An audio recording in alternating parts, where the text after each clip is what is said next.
Olá, estamos iniciando mais um seminário, o 15º seminário do CEP Racial, e temos aqui a honra de participar deste seminário a doutora Priscila Machado, que é advogada com mais de 18 anos de experiência, especialista em Direito Internacional pela PUC São Paulo, estuda temáticas que envolvem gênero, raça, classe na Universidade de São Paulo, é sócia da J. Machado Advocacia, é vice-presidente da Comissão de Igualdade Racial da OAB de São Caetano do Sul, conselheira suplente do Conselho Municipal de Comunidade Negra de São Caetano, atua em comissões da OAB voltadas aos direitos humanos das mulheres, família e igualdade racial, e é membro da Associação Nacional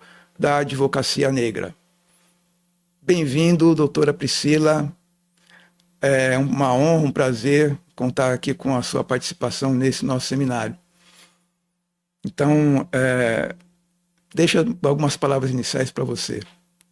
Primeiramente, muito obrigada. É uma honra estar aqui para falar desse assunto importante que ainda não foi introduzido, mas eu espero somar e estou à disposição aí para perguntas, debates e aberta a falar desse assunto importante. Ah, sem dúvida nenhuma. Deixei para o final, né, para gerar até uma curiosidade aos nossos espectadores aqui. O nosso tema desse 15º seminário do CEP Racial é violência doméstica com recorte étnico-racial, cuja a doutora Priscila Machado é especialista nessa área. Então, eu deixo para a senhora, doutora, abrir esse nosso seminário com a sua exposição inicial. Fique à vontade. Eu acho que quem está nesse mundo vivendo a loucura que já sabe dos números apontados na TV, nos jornais. Alguém tem uma colega no trabalho, a cabeleireira, a vizinha, uma irmã que já tenha passado por algum tipo de violência enquanto mulher. Eu sou uma mulher negra, periférica, e eu digo do lugar onde vim, existem muitas assim. E é muito difícil quando a gente fala de mulher, a gente não pensar num recorte racial.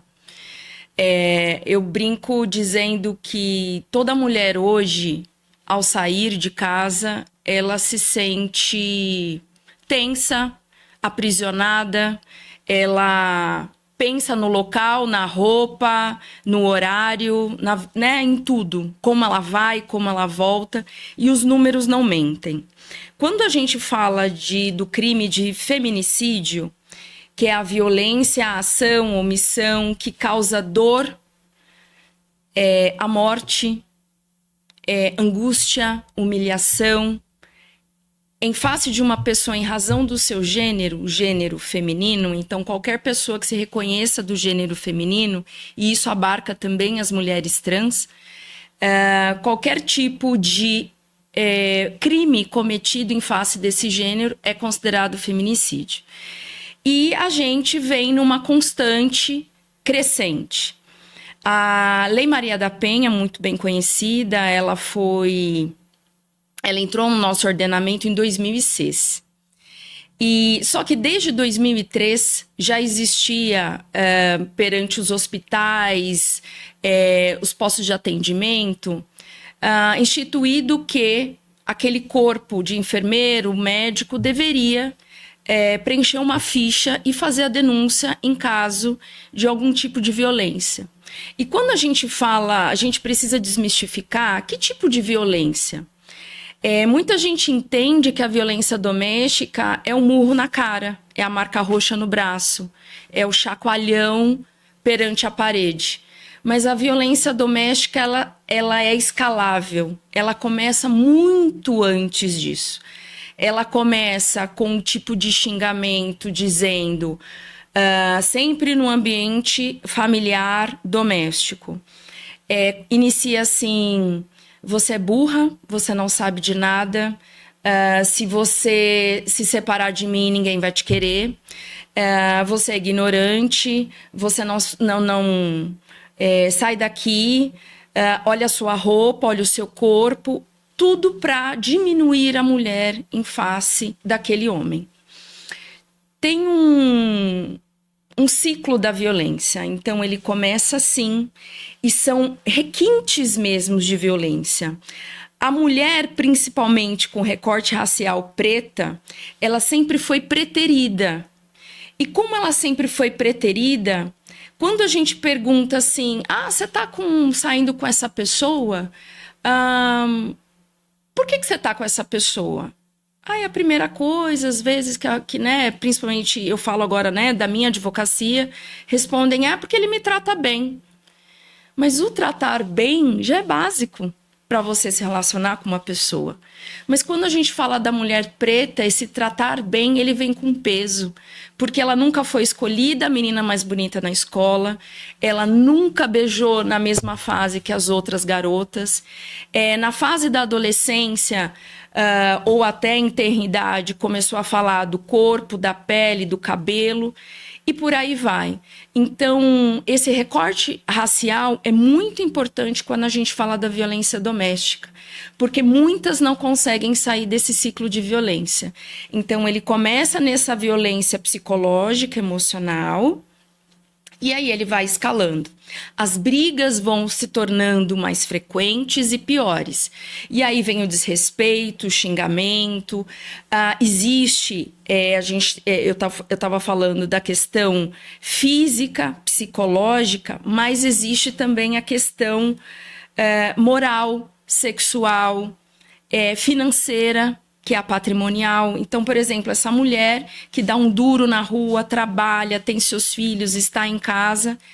Esse homem, namorado, noivo, padrasto, enfim, ou o próprio marido, ele pede para que essa mulher, então, entregue o cartão dela, ou o dinheiro do salário dela seja pago na conta dele, ou ele não deixa ela ter acesso ao celular, a documentos, etc. Então, isso também são formas de violência. E é importante desmistificar que não é só o soco na cara, repito, porque é uma escala. Então, quando tiver acontecendo tudo isso, é um sinal amarelo para que essa mulher consiga enxergar, opa, alguma coisa de ruim está acontecendo aqui comigo. Verdade. No caso da questão desse recorte étnico-racial, as mulheres negras são aquelas que são mais vitimadas, na sua visão? Os números, tem o IPEA, que o ano passado ele fez o Atlas da Violência. Ele é atualizado todo ano. E, por incrível que pode parecer, eu falei da mulher estando nas ruas, indo para o trabalho, para a escola, enfim, indo e vindo. Mas o nível de violência, nessa pesquisa que foi feita em 2024, esse Atlas da Violência, ele coloca que 81% dessa violência ocorreu na residência e somente 6,1% na via pública, ao contrário do homem. O homem, normalmente, ele sofre algum tipo de violência, e aí eu não estou falando com recorte racial, estou falando somente do gênero, na rua e no trânsito. Então, essas mulheres passam a sofrer violência dentro dos lares. Eu costumo dizer que o lugar que a mulher, que deveria ser o nosso lar, a nossa casa, para a mulher passa a ser o lugar onde ela menos tem tranquilidade, sossego e paz. E aí, falando também desse mesmo estudo do IPEA, ele coloca o seguinte, que no ano de 2022, entre as vítimas de 0 a 9 anos, a violência mais frequente foi a negligência. O que é a negligência? Não ter os cuidados básicos, banho, escola, roupa, alimentação. E 37,9% desses casos, dessas mesmas meninas, são seguidas de violência sexual. Então, começa aí a primeira coisa. Somado com a faixa etária de 10 a 14 anos, então somando de 0 a 9 mais 10 a 14, ou seja, de 0 a 14 anos, nós temos um percentual de 24,5% dessas garotas sofrem violência. E aí eu faço um puxado, né? Também no ambiente doméstico. Dessas meninas que sofrem tudo isso no ambiente doméstico, tem um recorte de 17% são meninas negras. Então, você começa a perceber que são mulheres, geral, gênero, depois a gente vai para o recorte racial, depois a gente vai para o recorte de idade. Então, mulheres acima de 18 anos até 69 anos, que essa pesquisa foi feita, as violências que ela sofre são mais a violência doméstica e não a violência sexual. Isso não quer dizer que mulheres em fase adulta, inclusive reprodutivas, também não sofrem essa violência sexual. Boa parte dessas mulheres, e eu também atendo mulheres assim, que não têm noção, quando chega nessa conversa, nessa consulta, elas não veem que a abordagem com o marido, com o namorado, com o noivo, sexualmente falando, à força ou quando elas não querem, também é uma violência sexual que, inclusive, está pautada numa das violências configuradas, ou seja, no bojo da Lei Maria da Penha. Então, quando essa mulher chega cansada, né, no lar, está ali cuidando da casa, dos filhos, com a cabeça cheia, o marido a procura sexualmente falando e ela diz não, é aquilo que a gente sempre fala, mas não tem que ser só falado na época de carnaval, né? As pessoas vivem o resto do ano. Então, o não é não.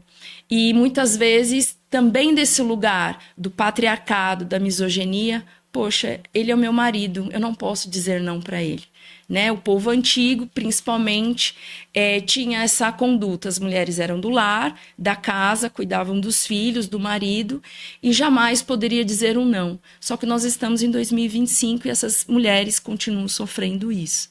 Então, é importante dizer esses números e classificar para dizer assim... Existem vários tipos de violência. Então, essas mulheres precisam ficar atentas a qualquer uma delas e não normalizar esse tipo de situação. E quando a gente normaliza, principalmente com esse recorte racial, a gente vai cair nessa falácia que essa moça me disse. Ah, mas ele me trata bem. Mas o que é tratar bem? O que ele faz para você que você classifica como tratar bem? E aí, quando eu indaguei essa moça, ela não conseguiu responder para mim. Então, essa reflexão, essa conscientização precisa ser feita. Eu queria aproveitar, em cima desse tópico que você está abordando, que alerta, vamos dizer assim, você daria para as mulheres que estão nos acompanhando, sobre aquela violência que elas não veem como violência. Se você tem alguns casos assim que te chama mais atenção, que você alertaria, porque muitas mulheres, como você mesmo já apontou, não enxergam como violência, não conseguem ver, não, isso não foi uma violência, né? A grande parte das mulheres, em geral, pensam o seguinte... só percebem a violência ou o relacionamento tóxico e violento que estavam tendo quando elas rompem essa relação. Aquelas que conseguem romper, obviamente. Aquelas que não conseguem romper, ela vai cedendo, ela vai baixando a guarda e ela vai se diminuindo para caber no mundo do outro.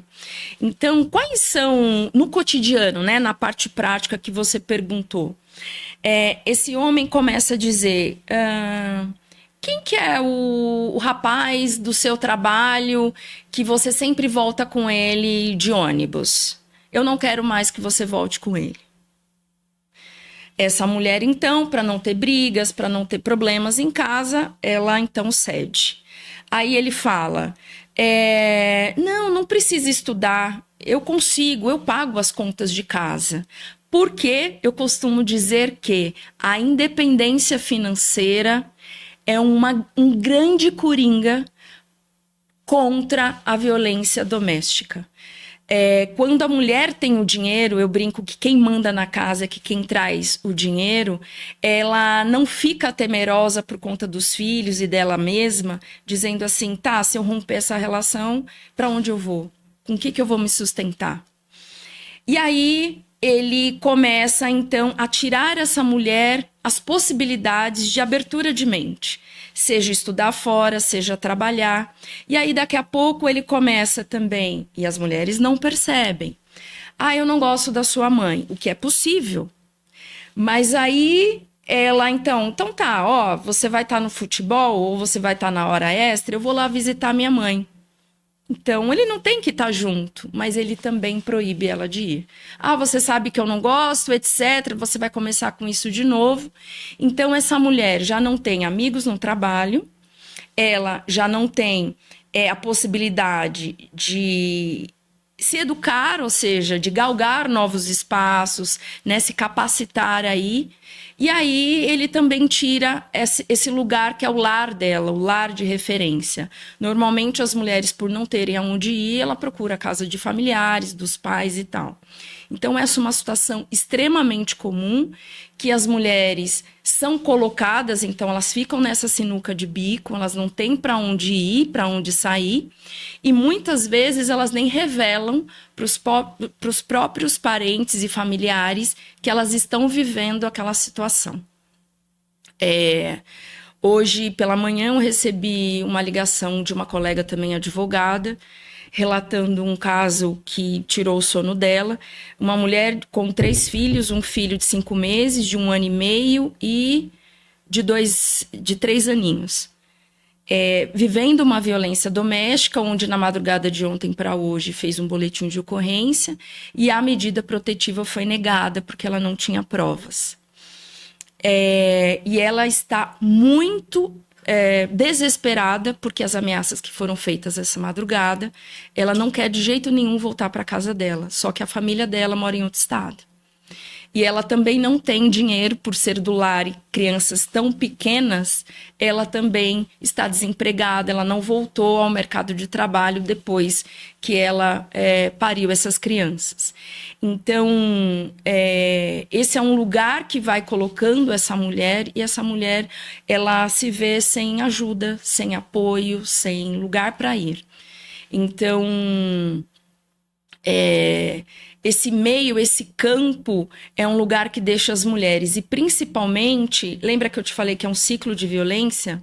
As mulheres passam por tudo isso e aí esse homem volta para casa e fala assim, amor, me desculpa, eu estava cheio, com a cabeça cheia, estressado, me perdoa. Aí ele traz um buquê de flores, uma caixa de bombons, um mimo para ela e ela perdoa. E esse ciclo continua e continua. Então é muito comum a sociedade olhar para essa mulher também e falar assim, nossa, mas voltou para ele de novo. Briga, briga, briga, está com ele. Mas é esse o lugar, ela não consegue sair disso, é muito difícil. Tem mulheres que conseguem sair em 6 meses, tem mulheres que conseguem sair em 2 anos, e tem mulheres que vão passar uma vida toda não reconhecendo.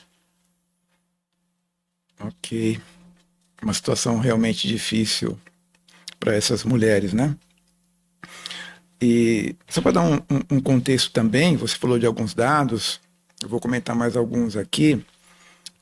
Segundo uma pesquisa nacional de violência contra a mulher negra, realizada pelo Instituto Data Senado, com quase 14 mil entrevistados no Brasil, constatou que 66% das mulheres negras que sofreram violência doméstica não possuem renda ou têm renda insuficiente.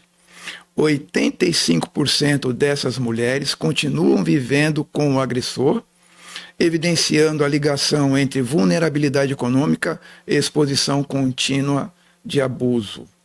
E apenas 30% das vítimas de violência doméstica grave buscaram assistência de saúde. Mesmo entre aquelas com ensino superior completo, E quase 80%, 78%, né, não solicitaram medidas protetivas. Então, esses dados eles mostram que tem uma relação fundamental aí entre escolaridade, né, e a questão da renda. E como é que você enxerga esses números e outros que você também tem?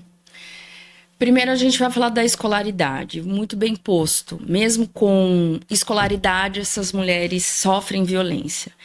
Eu também digo que a violência doméstica e familiar ela é democrática.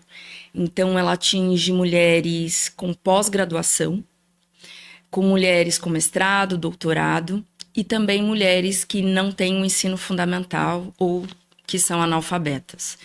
Mas, com o recorte racial e socioeconômico, eu também ouso dizer o seguinte: é bem diferente, em um caso emblemático, Ana Hickman, né, que também passou por uma situação de violência doméstica, de uma mulher que mora num quarto-cozinha com 2, 3 filhos e que não possui renda.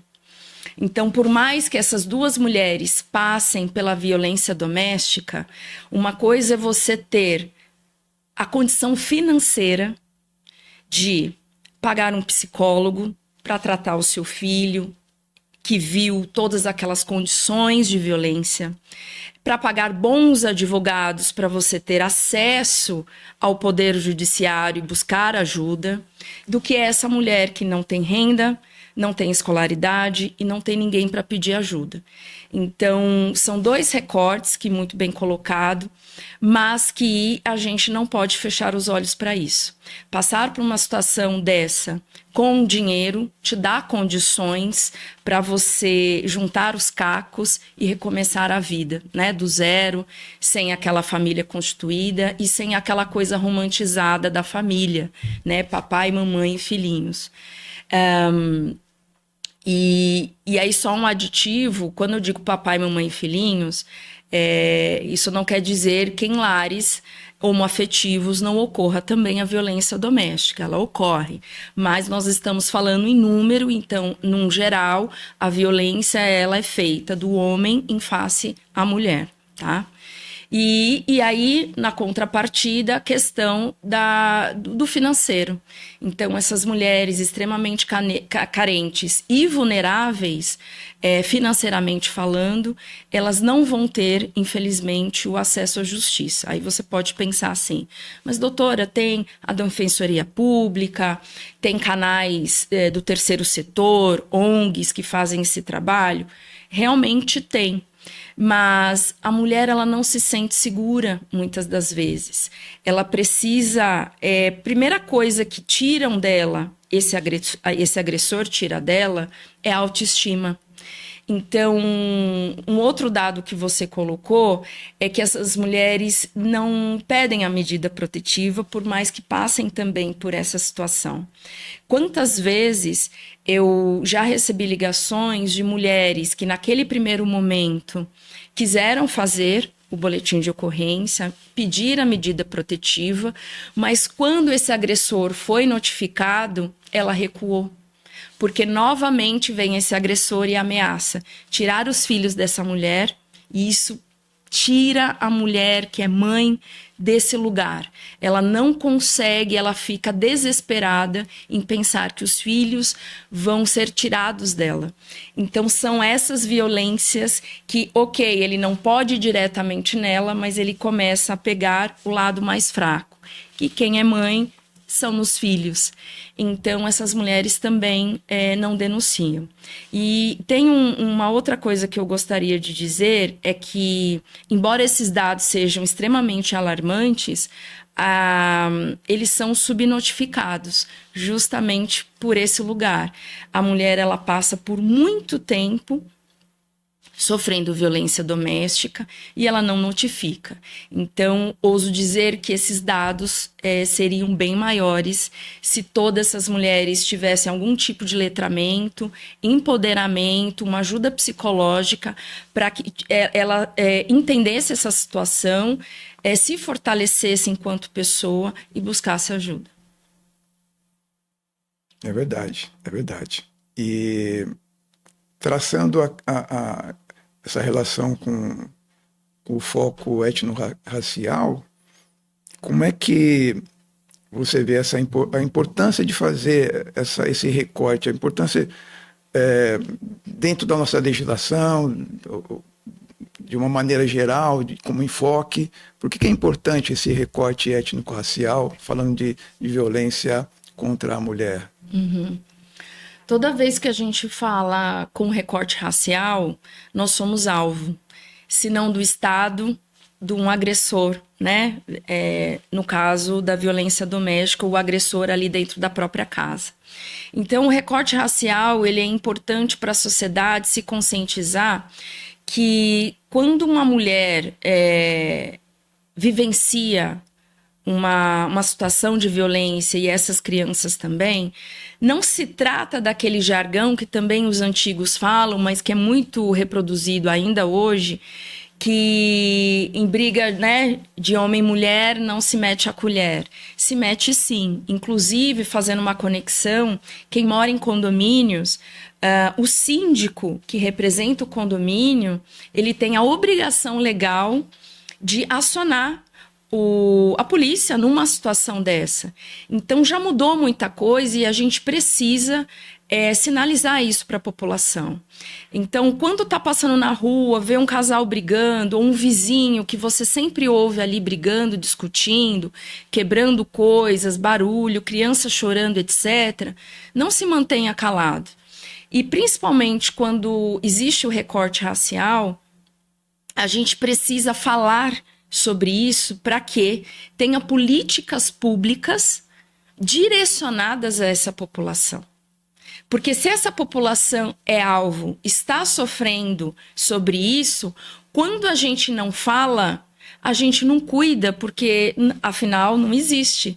Então isso precisa ser falado, precisa ser divulgado para que haja políticas públicas, tanto em município, estado, União, né? Então a gente está falando no município de São Paulo, no estado de São Paulo e no Brasil. Claro que os recortes aí mudam. Então, normalmente, estados ou cidades interioranas são mais machistas, são mais possuem uma população um pouco mais fechada. Então, há uma incidência maior de violência doméstica. Por outro lado, também essas mulheres não relatam. Por quê? Porque são cidades menores, cidades pequenas, onde todo mundo conhece todo mundo. Então, muitas vezes, o próprio agressor tem um cargo de poder na cidade. Se ele não tem o cargo de poder, ele conhece alguém que tem. Então, quando a gente fala Brasil, esses números vão mudando, mas não a violência. Então, o acesso também no Poder Judiciário, veja, esse caso que eu falei da minha amiga, talvez se fosse uma mulher com um padrão europeu, cutis, né, olhos, cabelos, será que se ela pedisse a medida protetiva, ela seria negada? Porque é um ledo engano quando a mulher fala, mas tem a delegacia da mulher, a DDM. Muitas vezes, na delegacia da mulher, essa mulher de novo, ela sofre algum tipo de violência institucional. Um mau atendimento, profissionais despreparados. Se ela vai numa defensoria pública, não existe, às vezes, um preparo, um letramento também para esse atendimento, uma escuta, de fato, atenciosa, onde essa mulher tem esse acolhimento no primeiro momento, e ela ali fala, tá, eu vou sair da minha casa, eu chego na delegacia, e isso acontece muito, principalmente as cidades que não têm a delegacia da mulher, porque ela é atendida por um homem, e aí ele pergunta, tá, mas a senhora bebeu? Mas principalmente quando há assim, um relato, ele me bateu porque ele me pegou falando com outro homem ao telefone. Não importa, nada disso justifica uma violência. E aí essa mulher ela não tem acolhimento, então ela internaliza que nem o Estado a está protegendo. Realmente é um contexto extremamente difícil para a mulher, principalmente para a mulher negra que sofre violência nesse país, né? Mas o que você diria ou sugeriria para uma mulher que está nessa condição? Eu vou falar de maneira geral, não só para a mulher negra, mas de maneira geral, que tem essa dificuldade para acessar algum agente público, alguma instituição pública, o que não consegue. O que você diria para ela? Porque com todas essas dificuldades, quer dizer, parece que não tem saída, mas existe uma saída? Ou mais de uma? Existem canais, né? Mas eu acho que a gente tá... Canais de denúncia, mas a gente está bem distante ainda de uma solução. Isso é um problema de uma sociedade no geral, em qualquer lugar do mundo, a mulher ela é vítima, principalmente com o recorte racial, isso também se repete em países anglo-saxônicos, germânicos, de origem holandesa, né? Aquela parte europeia. Então, onde a escravização foi muito incidente, então essa mulher é muito subjugada, ela é colocada numa prateleira onde ela nunca é escolhida, e aí o homem passa a escolher e dizer para ela o que é o amor. Ela não tem essa alternativa. Mas falando de canais de comunicação, a gente tem o Disque Denúncia 180, para que essa mulher ligue e faça a denúncia. É um canal sigiloso, muito atuante no país, então ali essa mulher vai ter essa escuta, esse embasamento inicial, até com recomendações e auxílio. A gente também tem algo informal, mas que também precisa ser divulgado. A mulher em qualquer estabelecimento comercial, público ou não, ou privado, se ela colocar ali um X na mão dela, né, vermelho, e mostrar para mesmo que discretamente, para o atendente e tal, esse é um símbolo que é importante divulgar, que esse atendente também, por isso que precisa do letramento, isso precisa ser divulgado. Ao reconhecer aquele sinal, né, ele veja, poxa, essa mulher está em situação de violência.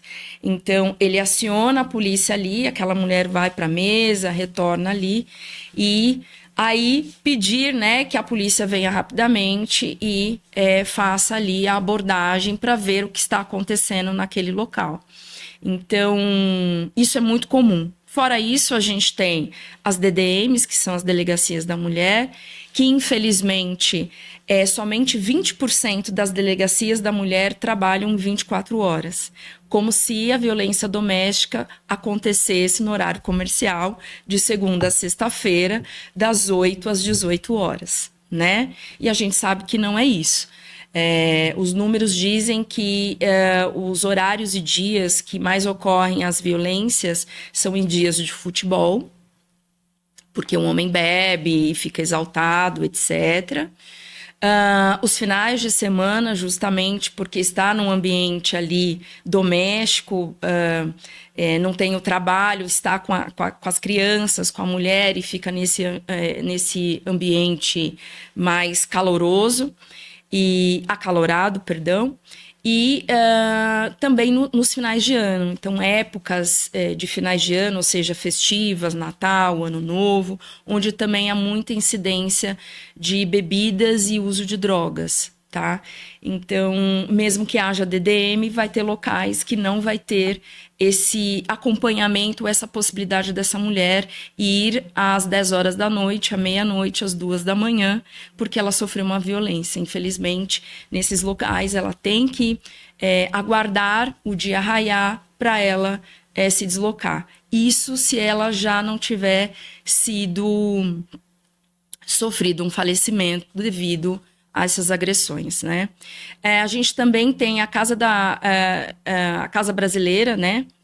É muito comum, da mulher brasileira, onde tem palestras, tem psicólogas, tem assistentes sociais, Nas cidades onde essa mulher não encontrar, ela pode procurar um CRAS ou um CREAS, também que são centros aí de inclusão social e atendimento de assistência social. Estão ligados às UBSs, né? Então, Exatamente, à saúde pública. Eu até sempre falo assim que muitos dos problemas, né, quando se fala de saúde, violência, problemas que as famílias passam, né? Procure uma UBS, converse com alguém na UBS da sua cidade, né?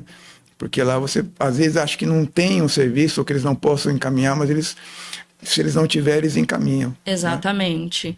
Então, essa mulher desesperada, né, não sabendo desses caminhos, é uma possibilidade, embora não seja voltado para esse público, com certeza por fazerem parte ali do município, etc., fará um encaminhamento adequado. Mas esses pontos que eu falei são aonde eu recomendo para essas mulheres buscarem ajuda. E você também citou essa questão da necessidade de a gente trabalhar políticas públicas, né, que nessa área realmente muito superficial, né? E o que você tem analisado enquanto política pública, quais ou que tipo de política pública ou quais seriam importantes serem desenvolvidas aqui no nosso país? Uhum. Tem mas isso é muito da minha vivência. Eu vejo muito o terceiro setor e o governo, né, o Estado, pensando nas mulheres adultas. Eu vejo nas UBSs um mês de conscientização, fazendo políticas, aberturas, né, em palestras. Também existe as empresas privadas, né, também pensando no bem-estar dos seus funcionários, etc. Mas eu vejo uma coisa capenga, eu particularmente falando. Eu acho que a educação liberta em todos os sentidos. A gente está falando de uma ponta, de uma mulher casada que tem filhos, mas eu penso de maneira preventiva. Eu acho que ainda está muito embrionário a gente atingir a jovem e o jovem lá no Fundi 1, Fundi 2, Ensino Fundamental 1, Ensino Fundamental 2. Pegar nas escolas e trazer esse assunto. Trazer esse assunto, primeiro, porque a gente não pode deixar o recorte histórico-racial de lado. Tudo isso está baseado numa sociedade machista e preconceituosa. O racismo existe. Então, quando você traz conscientização para essa jovem, para essa menina de 8, de 10, de 15, no primeiro relacionamento que ela for ter, ela já vai ver o sinal amarelo acontecendo. Essa pessoa com que ela for se relacionar, se falar assim, esse decote, tá saindo com quem? Eu não quero que mulher minha saia dessa maneira. Ela já vai ver que ali existe algo muito aberto, escancarado, de um possível relacionamento tóxico.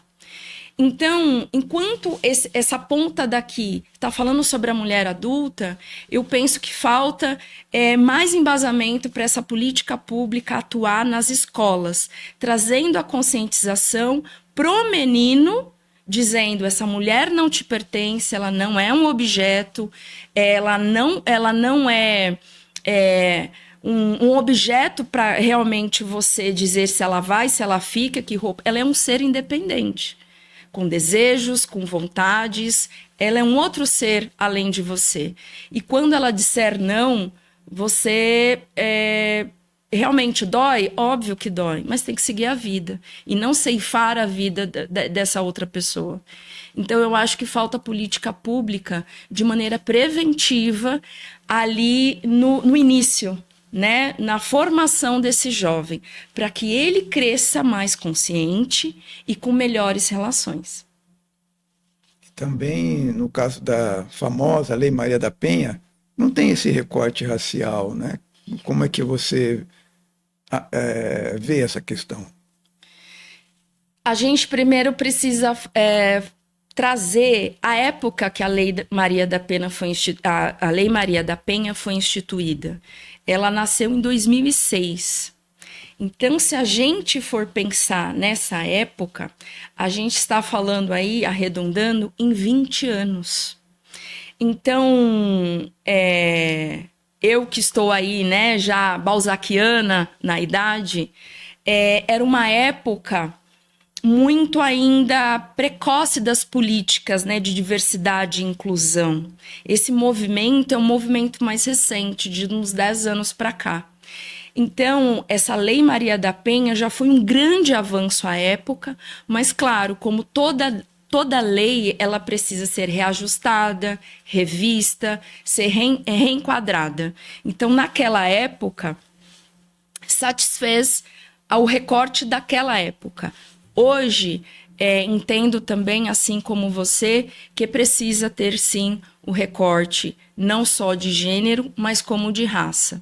Então, vamos aguardar, né? Mais políticas públicas para essa população estão sendo feitas e ficaria muito feliz se esse recorte fosse feito.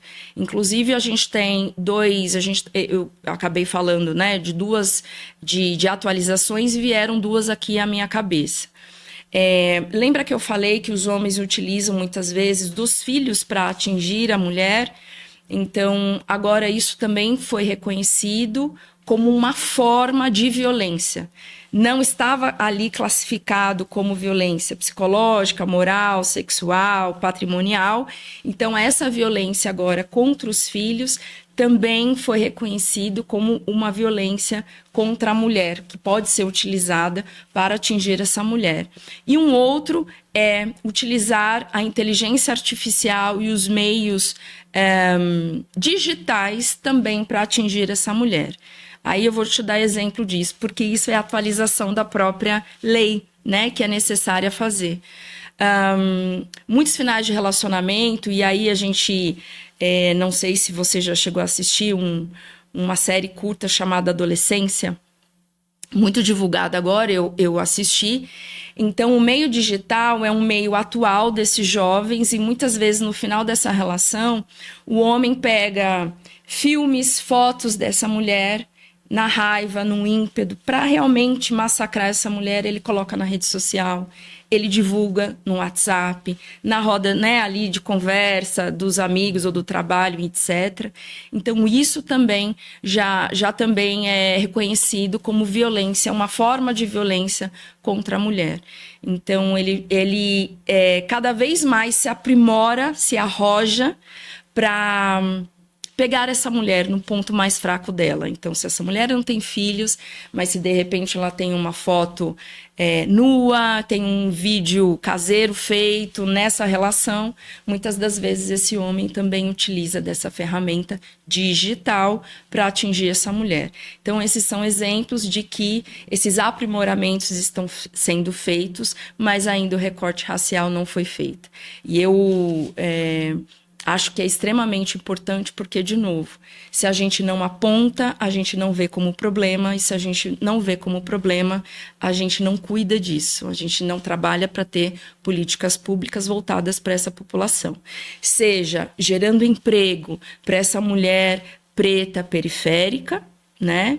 Como também criando políticas públicas como para empoderar essa mulher e reconhecer esse lugar que não entre em relações onde você não tem o seu próprio dinheiro, onde esse homem mande nessa relação, porque ali você está brincando com uma relação tóxica que pode vir a se tornar uma violência doméstica familiar. E para talvez também para se aperfeiçoar essas políticas públicas e a própria legislação, né, que trata dessa questão, movimentos, a participação em movimentos, né, de mulheres ou movimentos que tem a questão racial, também seriam importantes, né, para tentar aí, de alguma maneira, influenciar os nossos parlamentares ou os nossos legisladores para para melhorar a nossa legislação e trabalhar, quem sabe, uma política pública ou outras políticas públicas que vão em direção nessa questão, né? Tem vários coletivos de mulheres pretas, inclusive, que traz esse empoderamento, essa questão do letramento racial, que é fundamental, porque se a mulher não entender essa relação também, principalmente do homem com ela, que existe uma relação de poder que a gente não pode fechar os olhos, que tudo é uma questão histórica racial, ela também não consegue olhar o passado para entender o presente, para ela se libertar num breve futuro.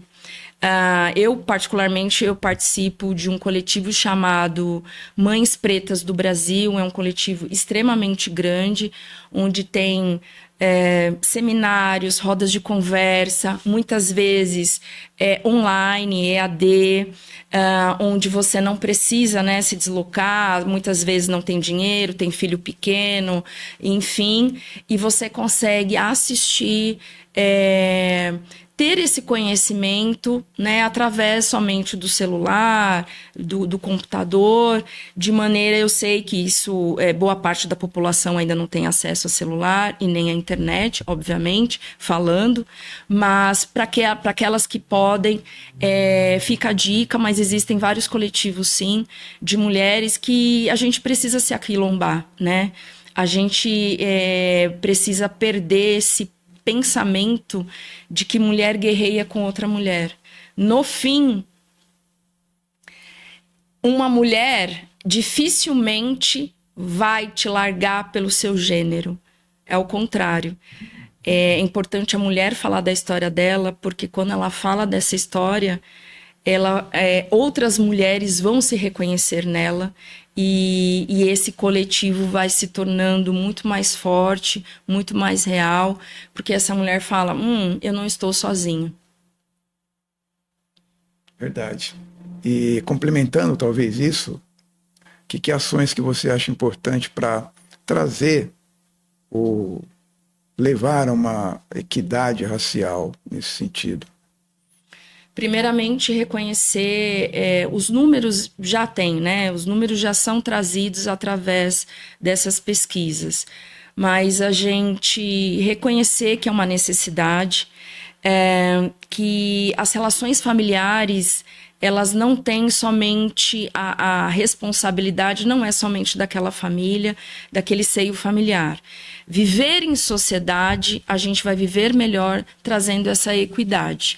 Então, reconhecendo machismo, misoginia, o racismo, a gente vai conseguir colocar essas meninas e meninos em lugares mais conscientes, ou seja, vão ter relações melhores e políticas públicas, seja do Estado, seja através de emprego, de incentivo privado, ou seja, do terceiro setor, é primordial para que a gente traga essa conscientização e faça essa bola girar.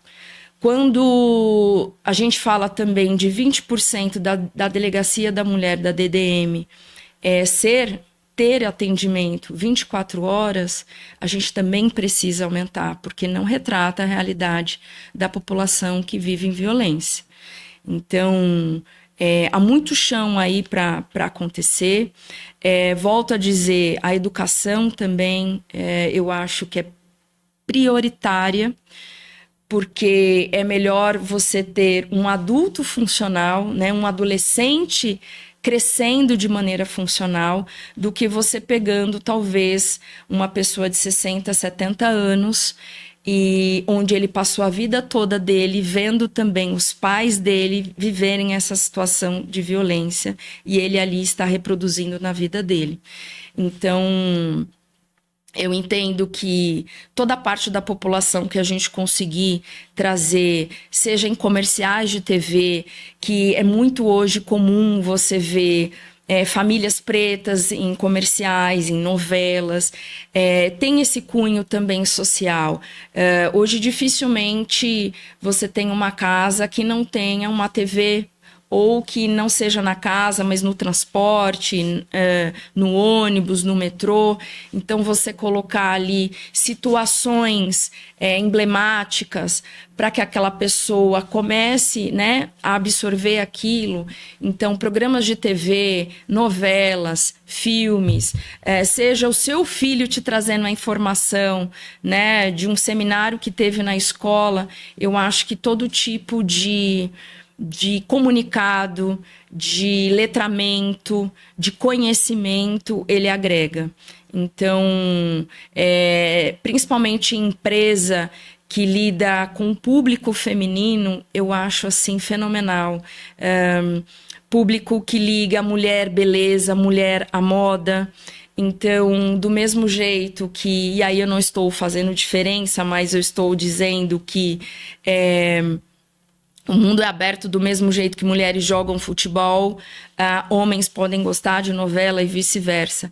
Então, não é só falar mulher para mulher. Se a violência ocorre, ocorre por conta do homem, de maneira geral, que os números, volto a dizer, por si só falam.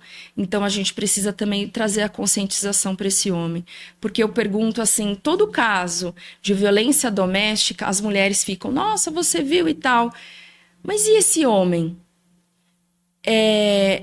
Ele tinha uma família, ele tinha um trabalho, ele muitas vezes pegava o ônibus, pegava o metrô, ele tinha amigos.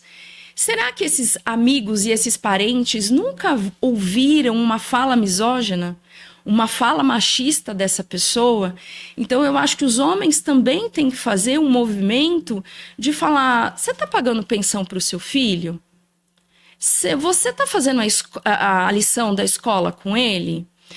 Você ajuda a sua mulher? E aí eu estou falando o ajuda porque eu detesto esse termo, mas é muito comum porque o homem, ele não ajuda, ele é pai, né? Ele vive naquele ambiente. Então, se a mulher trabalhou o dia todo e o homem trabalhou o dia todo, ambos têm que fazer as atividades do lar e dos filhos. Então, cobrar desse homem, os homens cobrando desse homem também, para estimulá-lo a pensar, poxa, será que eu não estou sendo machista? Será que quando eu falo da roupa da minha mulher eu não estou sendo machista? Será que quando eu tiro ela de algum lugar ou falo certas coisas para ela, será que esse colega puxando a minha orelha, eu também não vou fazer esse movimento?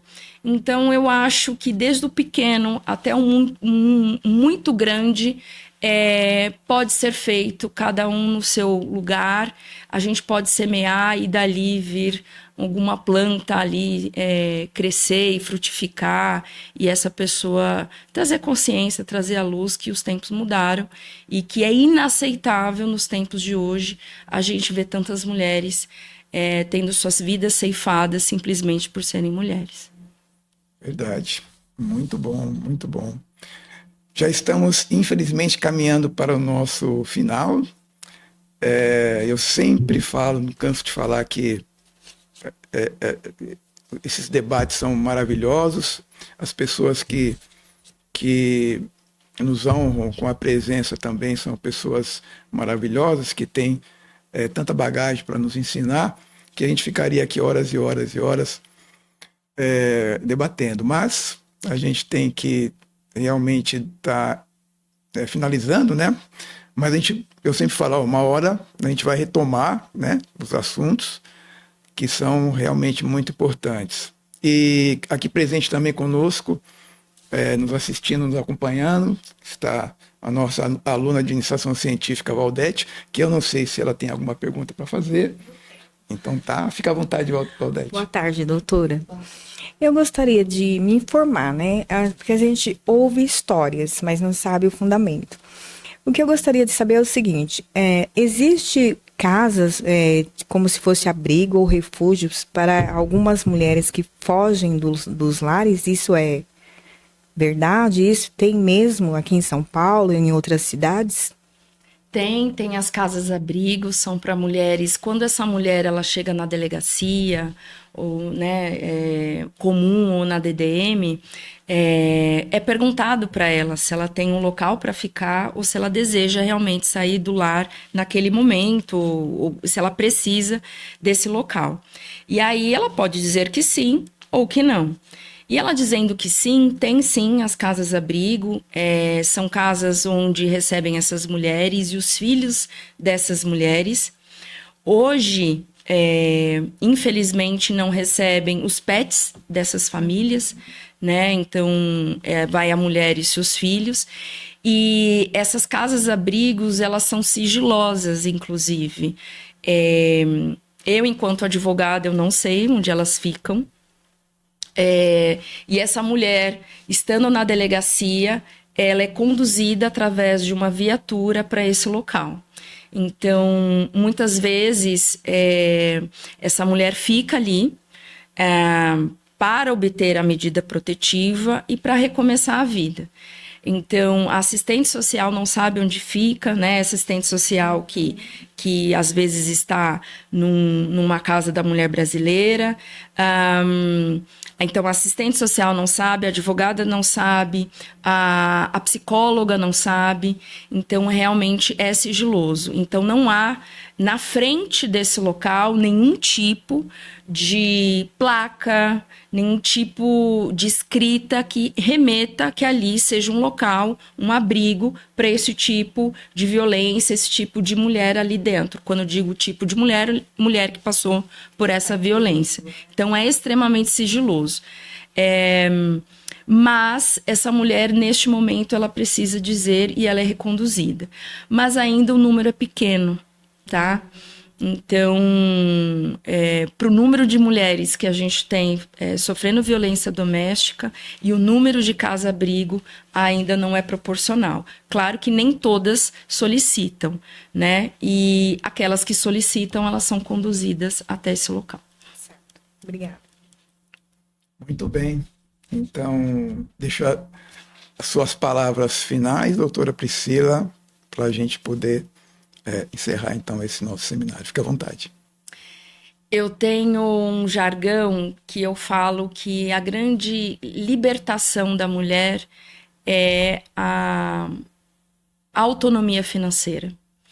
Então, uma dica para a mulher que está numa situação de violência ou quer se divorciar, não sabe como, tenha o seu próprio dinheiro. Isso vai fazer com que você se empodere, guarde aquele dinheiro, consulte uma profissional qualificada para que te dê o passo a passo de maneira preventiva para que você saia dessa situação. É muito importante você ter, para aquelas que podem, obviamente, uma profissional do Poder Judiciário, né, representando ali, e o primeiro, eu falo que o filtro que faz, né, entre o cliente, a pessoa que sofre a violência, e o Poder Judiciário é o advogado. Então, ele é o primeiro agente ali da justiça a fazer esse acolhimento. Então, procurar um profissional qualificado, um advogado, se possível, né, de maneira particular, se não na Defensoria Pública, e também uma ajuda psicológica, que é extremamente importante a mulher ter esses dois nortes e o que eu já falei, o financeiro. Então, ela tendo ajuda psicológica, ajuda, né, de uma advogada, ou seja, ali representando o Poder Judiciário, e o financeiro vai dar todo ali o passo a passo. Então, o passo a passo é difícil? Eu não estou dizendo que é fácil, mas quando ele é dividido e a mulher se sente empoderada, com a mão dada, com alguém que fortalecendo ela, dizendo vamos que a gente vai conseguir passar por isso, tenho certeza que o caminho fica um pouquinho, a gente divide um pouquinho essa dor e caminha melhor. Então, o que eu posso falar é se empoderem, busquem ajuda, não perpetuem isso para os seus filhos e para as suas filhas, porque esse ciclo tem que parar, e tem que parar com conscientização. Excelente, maravilhoso. Então, tivemos aqui não só uma aula da doutora Priscila, mas também uma orientação, principalmente para as mulheres, né? de maneira geral, fica também para os homens, né, mas para as mulheres, né, que passam por esse problema. Foi uma enorme satisfação, um prazer e uma honra tê-la aqui conosco, com certeza. E assim nós encerramos, então, o nosso 15º seminário do CEP Racial. Então, obrigado para quem nos acompanha e até uma próxima.